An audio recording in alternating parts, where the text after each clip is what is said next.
pour que Dieu lui parle au travers de sa parole, pour que ça puisse te bénir, parce que tu es un peuple que Dieu lui a donné, mais tu n'es pas dans la même ville, mais Dieu t'a donné à cet homme de Dieu pour que sa prédication puisse changer ta vie. Son salaire là, pour le service qu'il fait là, on appelle ça la dîme. L'ouvrier mérite son salaire.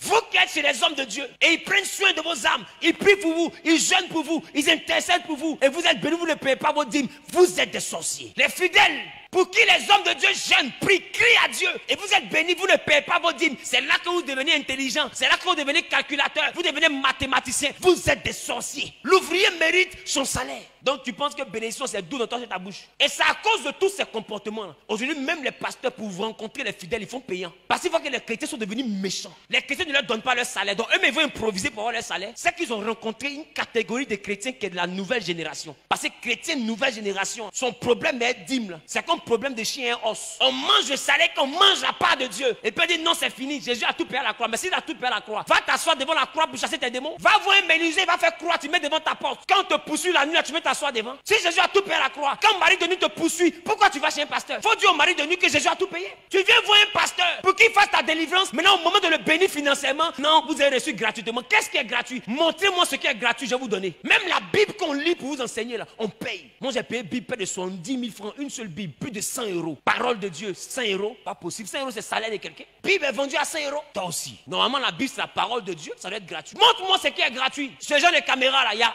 1, 2, 3, 4. Il y a encore 2 en réserve. C'est des caméras qui coûtent des millions. Reviens si moi, ils vont me voir. Pourquoi tu me vois en Europe là-bas et puis tu dis Amen? C'est l'argent. Qu'est-ce qu'on a reçu gratuitement? Et puis les chrétiens fatiguent les gens. Avec vous avez reçu gratuitement, donné gratuitement. Dans ce monde ici, il y a quelque chose qui est gratuit. La seule chose qu'on a reçu gratuitement, bien aimé, c'est le souffle de vie. Parce que même l'onction, c'est pas cadeau. L'onction pour l'avoir, il faut veiller dans la prière. Il faut jeûner, il faut crier à Dieu. Il faut intercéder, il faut se consacrer. Il faut se disposer pour que Dieu puisse te remplir. Ça ne vient pas par hasard. Il y a un prix à payer pour avoir l'onction. Si c'était gratuit, là, toi aussi tu vas aller avoir l'onction. Il y a toujours un prix à payer. Arrêtez les histoires que vous avez reçues gratuitement, donnez gratuitement. La chose qu'on a tous reçue gratuitement, c'est le souffle de vie, la respiration. Ça vient de Dieu. Mais manger que tu as mangé quand tu étais petit, Cérélac, la bouillie que tu as bu là, on a payé. Couche qu'on a mis sur tes fesses, on a payé. Brosse, on a pu te brosser, on a payé. Même ce qu'on a pu payer tes cheveux, on a payé. Pommade, on a mis sur toi, on a payé. Dès que tu viens au monde, tout est payant. Jusqu'à ta mort, même le sol où on t'enterre, on paye. Tu vas payer, tu vas pas payer. Où on t'enterre? Tu vas rester sur un arbre. Même arbre va se fâcher parce qu'il va dire tu ne m'as pas payé.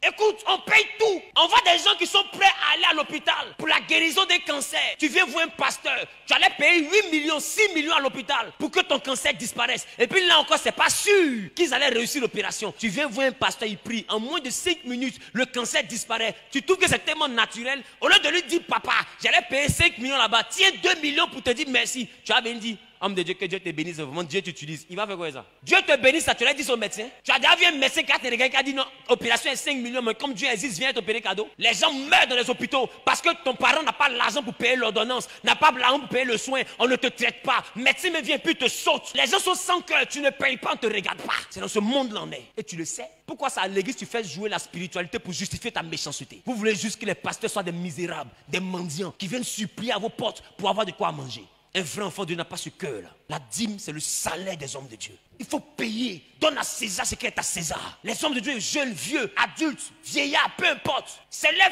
vie qu'ils sacrifient. S'ils meurent, tu ne t'occuperas pas de leur famille. Non, pourquoi ils ont des maisons? Pourquoi ils n'ont pas de maison? Toi, tu auras une retraite. Lui, il a une retraite. Ces enfants, il n'y a pas un ange qui va descendre pour dire « Je vous envoie en terminale ». Il n'y a pas.